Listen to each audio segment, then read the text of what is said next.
Daniel, congrats. I'm going to give you a little context on the picture I sent you a little bit earlier. So from left to right, not really in any order of importance, but just kind of some things to think about that you can fix quickly on the range. The first one here is the best example I can give you for maintaining a clear front sight centered vertically and horizontally on a blurry target. Okay, so this black piece of tape that I have in the center of this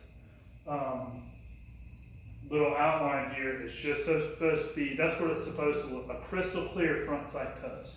You're not staring at the target, you're not staring at the ground, you're not staring at the rear sights, you're staring at that front sight clearly centered horizontally and vertically in that rear sight aperture, okay?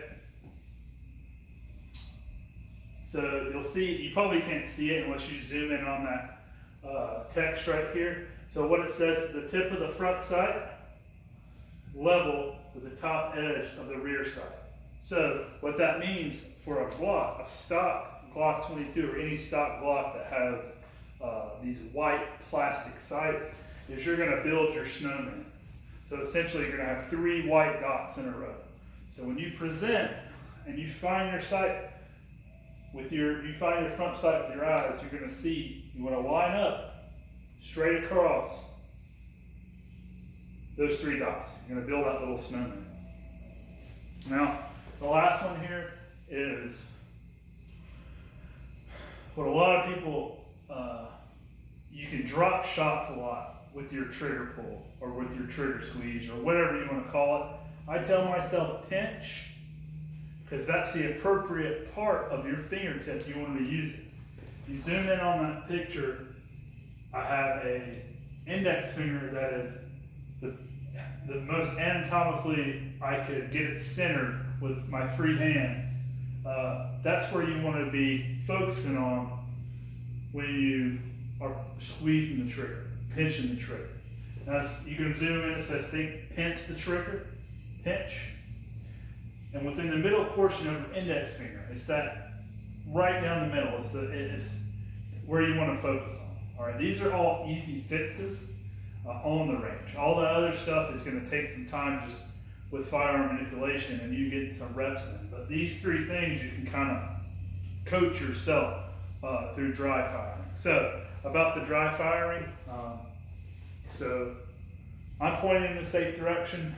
There's up in the woods behind me, and I'm staring at a target right now that I have set up in the garage. So we'll go from front to back, bottom to top, front to back, okay? So just like your stance, it needs to be about shoulder width apart, just like a DT stance. It's the same principle. It's your fighting pistol, all right? Make sure that your equipment is set up, your tools are set up where you can get them. So I have my ammo here, a firearm here. I like to cant mine a little forward so it's naturally here, and I'm ready to go, okay? Hips, knees, elbows toward the target. All weapon systems toward the target. So if I need to fight, give elbows, forearms, fists, I can do that, all right? Everything pointing toward the target. What I'm going to do now is go ahead and load and make ready.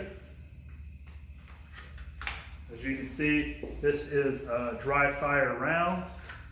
This here is a dummy round like I was telling you about before. I do have them in 9mm, I'll bring you some tomorrow.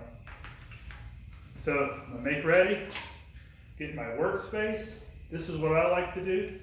Some people like it up here, some people put it out there. All I care about is that I can can it enough to fully seat the magazine.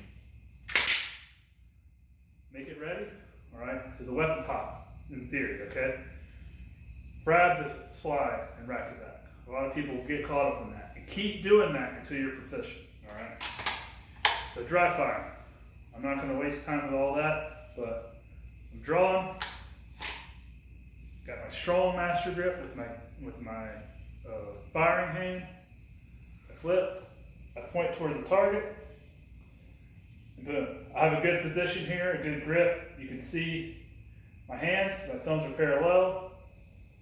My fingers straighten off the trigger. The cant's in my hand. So One wrist is strong, and one wrist breaks right at the palm of the hand. I'm presenting, and I'm looking for that front side.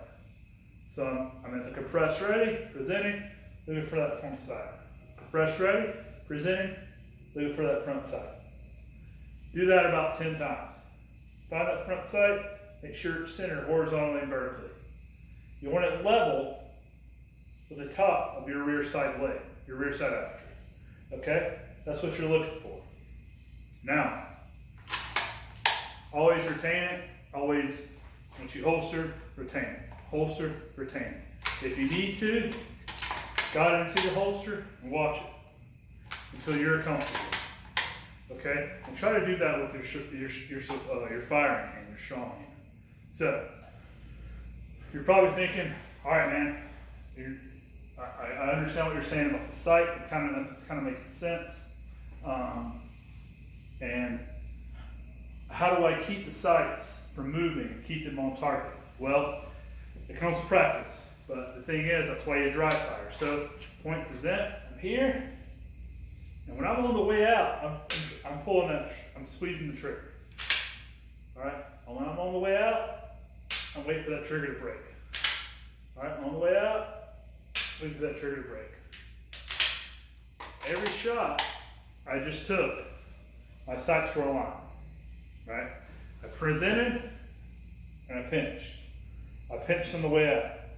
Because there's no person on this earth that can be in the standing with a pistol and keep it on target, perfect sight line and sight picture indefinitely. It just doesn't work. We're not built that way. We have muscle fatigue, everything else. So, again, point present, point with your thumb, good steady grip, find the sight, boom. Alright? You know, when you're using these dry fire mags, or these dry fire rounds, you have to rack it up every time. Now you probably don't have the dummy rounds. Just do it with an empty mag, right? Or, you know, you don't have to have anything in there. I recommend putting a magazine in there so you can have a proper grip. The M&P Shield that you own, and I own as well, it's going to be a little short. That pistol grip's going to be a little short, so you need to put that mag in with an empty mag in there and practice that way, all right? Just to get your grip down. So your grip needs to be like this every time, right? If you see my structure, right? My structure's here. My structure, my wrist is not broken. I'm pointing with my thumb and marrying it up, okay? All right, I'm gonna shoot this out to you. Feel free to hit me up with any questions in the next couple of hours if you're gonna be practicing. If not, tomorrow we can hash it out. I'll bring you some dummy rounds, a handful, and hopefully that can at least get you used to loading it, used to making ready, and getting the firearm in the fight, and then we can kind of go from there. All right, man. Cool.